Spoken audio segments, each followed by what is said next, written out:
ఈ సర్వసభ్య సమావేశం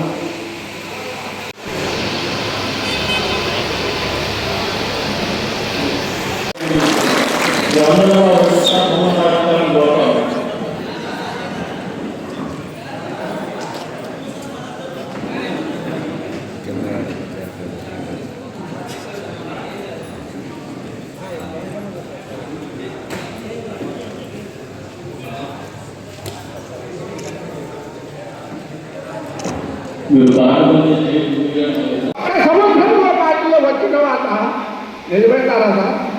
కాబట్టి ఎందుకుగా దృష్టిలో పెట్టుకోండి సార్. మీటింగ్ పెడితే సంఘాలతో పిలిపిస్తారు. ఆ సంఘాల్లో మన నాయకులు ఉంటే మనల్ని పిలిపిస్తారు సార్. కుమ్మలపల్లిలో కూడా వైసీపీ గత ప్రభుత్వంలో ఎలక్షన్లో పోతున్నాం సార్. మీరు వస్తున్నారు, నేను పోతున్నా. అదే ఇంటికి పోతా ఉంటే ఓటర్లు పోతా ఉంటే ఓటాక వాటి వేసేస్తున్నాడు. ఈ నియోజకవర్గంలో ప్రతి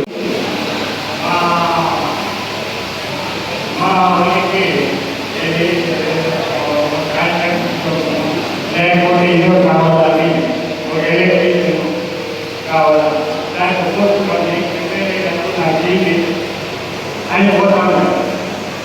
కానీ కాబట్టి నా నుండి మొదలుపెట్టే బూత్ స్థాయిలో ఉన్నటువంటి ప్రతి కమిటీ సభ్యులు కూడా ఊరు దగ్గర పెట్టుకొని పనిచేయాల్సినటువంటి బాధ్యత అవసరం అన్ని ఉందని తెలియజేస్తాను. అధికారులు వస్తేనే అయిపోయింది, అక్కడే మొదలవుతుంది. మనం ఆలోచిస్తే పదం అవుతుంది. అట్లా కాకుండా ఊరు దగ్గర పెట్టుకుని బాధ్యతగా పనిచేస్తే మరింత పైకి ఇస్తాము, పైకి బాగుతాము. రోడ్డు సమస్య ఉంటున్నది. అది పూర్వపల్లి జిల్లాలో రోడ్డు మాకు మౌలికాలలోనే అనగా సాయం చేసి మా రోడ్డు సమస్య తీర్చడం జరిగింది. కాకపోతే ఇంకో సమస్య ఉంది. మా ప్రాంతంలో ఎక్కువ కూరగాయలు పండ్లు ఎక్కువ పడుతాయి. పెద్ద లారీలు వాహనాలు వస్తున్నాయి. గాలపెట్టడం కాసు పోయేదానికి చాలా ఇబ్బందికరంగా ఉంది అని చెప్పి మేము ఎన్ఆర్జీఎస్ జిల్లా తిరుగట్ట నుంచి జల్లిగట్ట పోయా మా రోడ్లకి ఈ రోడ్డు అధికారులు విధించడం గత 6 నెలలుగా మేము ప్రయత్నం చేస్తాము, కానీ మాకు రావడం లేదు. అది ఎస్టిమేట్ చేసినాము, సాయం చేసినాము అని చెప్తాను, కానీ పని అయితే స్టార్ట్ చేయలేదు. అది ఎందుకో ఇబ్బంది. మన ఎంపీఓ గారికి చెప్పినాము, ఇంకా అందరికీ ఏపీఓ గారికి అందరికీ తెలియజేద్దామని వాళ్ళు ప్రారంభించడానికి ఎందుకో రికార్డు వేస్తున్నారు. అది ఒక సంవత్సరం చేస్తే చాలా మంది సంవత్సరానికి 100 ఆరు మా ప్రాంతం ఉంటాయి కదా, ఆ సమస్య చేస్తాల్సిందిగా కోరుతున్నాము. ఇంకా ముఖ్యంగా ఎన్ఆర్జీఎస్కి సంబంధించి ఉపాధి హామీకి సంబంధించి కొంచెం స్లోగా ఉన్నారు.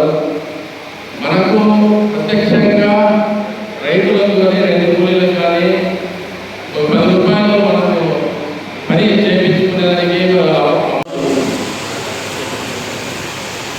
సంవత్సరాలు పార్టీ పంట కావచ్చు, పరిపాలన పంట కావచ్చు, ఈ కేవలం సమస్యలు ఏదవుతుంటే ఆ రోజు ఇస్తారు. దాన్ని కరెక్ట్ అధికారులు దగ్గర ఉంటారు, అది ఖచ్చితంగా గ్రామాల్లో మీరు ఏదైనా మాట ఇచ్చుకుంటే దాన్ని కూడా నాకు ఒక పేపర్ మీద మీరు పెట్టాల్సిన ఈ చట్టాలు అయినా అంటే మీకు ఏ దిశగా పనిచేయాలో దిశ దర్శనాలనే అందరికీ అధికారులు పైకెత్తున్నారు. కనీసం కూర్చొని మాట్లాడుకోవడం కానీ. అందుకని ఈ అవకాశంలో ఈ సమావేశంలో మీకు అవకాశం వల్ల భవిష్యత్తులో ఇటువంటి పరిస్థితులు మనం రాకూడదు అని చెప్పి ఆలోచనతో ఈ కార్యక్రమం మొదలుపెట్టాం. కాబట్టి అందరికీ కూడా నమస్కారాలు తెలుసుకుంటూ మీరు మాట్లాడే వాళ్ళు ఉంటే వాళ్ళందరూ పంపిస్తా. క్లుప్తంగా ఈ సమస్య ఏదైతే ఒక విషయంలో ఎవరి మీద కూడా వ్యక్తిగతంగా ఈ పరిపాలనలో కానీ ఈ గ్రామంలో కానీ కౌలుకుంటున్న అధికారులతో సమన్వయం ఉంటుందా అదే స్థాయిలో గ్రామంలో మీరు ఏదైనా చెప్పిన మాట్లాడుతున్నా లేదంటే మీరు పనులు కావాలనే చేసి పెట్టాలి. ఆ ప్రకారం ఉంటుంది కూడా చేస్తాడు. కాబట్టి ఆయన అట్లే చూడండి. కనుక చంద్రన చేస్తాను కూడా మీరు నా ఆలోచన స్పీడ్ ఉంటుంది, నా పని స్పీడ్ ఉంటుంది. కాబట్టి నేను రాజకీయం చేయగలిగిన ఎంతమంది మన బ్యాండ్ పెట్టాలని చూసినా కానీ వాళ్ళ బ్యాండ్ ఉంటే నా బ్యాండ్ కూడా కాపాడుతున్నాను.